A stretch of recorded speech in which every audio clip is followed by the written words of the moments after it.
അപ്പൊ നിങ്ങൾക്ക് വെറൈറ്റി ആയിട്ടുള്ള ഒരു ഷോപ്പ് പരിചയപ്പെടുത്താനാണ് വന്നിട്ടുള്ളത്. നമ്മളിവിടെ 27 ഐറ്റംസ് പ്രൊഡക്റ്റുകളുണ്ട്. ഏതൊക്കെയാ വരുന്നത്? അത് ഇത് അമൃത ടോട്ട് പറഞ്ഞിട്ട് അമൃതപ്പൊടിയാണ്. നമ്മൾ ഉണ്ടാക്കുന്നതാണ്, അംഗനവാടിയിൽ നിന്നും കിട്ടുന്ന ആ പൊടികളല്ല.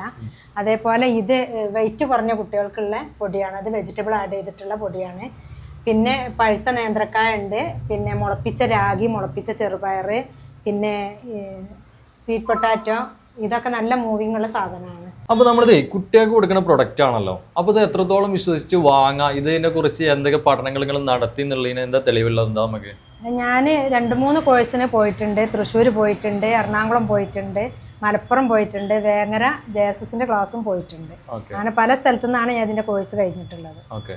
ഇതിന്റെ തെളിവായിട്ട് നമ്മളെ കയ്യിൽ എല്ലാ സർട്ടിഫിക്കറ്റും നമ്മൾക്ക് ഇവിടെ ഉണ്ട്. ഇതിന്റെ ഈ ബാക്കിൽ കാണുന്ന പ്രൊഡക്റ്റുകളൊക്കെ കണ്ടെങ്കിൽ ഇതിന്റെ പ്രത്യേകത എന്ന് വെച്ചാൽ ഇത് മുഴുവനും ഇവിടെ ഉണ്ടാക്കുന്ന സംഭവമാണ്. അതും ഒരുപാട് വെറൈറ്റി ഫുഡ് കളക്ഷൻ ആണ് ഇവിടെ ഉള്ളത്. അത് കുഞ്ഞു മക്കൾക്കില്ലേ, അത് നമ്മൾ എവിടെ പോയാലും നമ്മൾ തിരഞ്ഞാൽ കിട്ടാത്ത സംഭവമാണ്. കുട്ടികൾക്കുള്ള ബേബി പ്രൊഡക്റ്റ് എവിടെ കിട്ടും എന്നുള്ളത്. അതും നമുക്ക് എവിടെ കിട്ടുന്നറിയോ? നമ്മളെ പറപ്പൂർ റോട്ടിൽ കോട്ടയ്ക്ക്, അതായത് കോട്ടയ്ക്ക് പറപ്പൂർ റോട്ടിലാണ് ഈ ഷോപ്പ് കിടക്കുന്നത്. നവരപ്പൊടി അല്ലേ? ഓക്കെ. ഇതും നമ്മള് നല്ല നവര വാങ്ങിയിട്ട് നമ്മൾ കഴുകി ഉണക്കി ഡ്രയറിലിട്ടിട്ട് ഉണക്കിയിട്ട് നമ്മൾ പൾവൈസറിലിട്ട് പൊടിച്ച് നമ്മൾ വെക്കേണ്ടതാണ്. അത് കഴിയണതിനനുസരിച്ച് നമ്മൾ ഇവിടുന്ന് അങ്ങോട്ട് സെറ്റ് ചെയ്ത്. അതുപോലെ കുന്നങ്കായ മധുരക്കിഴങ്ങൊക്കെ നമ്മൾ ഓരോ കർഷകരെ ഏൽപ്പിച്ചിട്ടാണ്. അവിടുന്ന് നമുക്ക് നല്ലതാണെന്ന് നമ്മൾ ഉറപ്പ് വരുത്തിയതിന് ശേഷം മാത്രമേ നമ്മൾ ചെയ്യുള്ളൂ.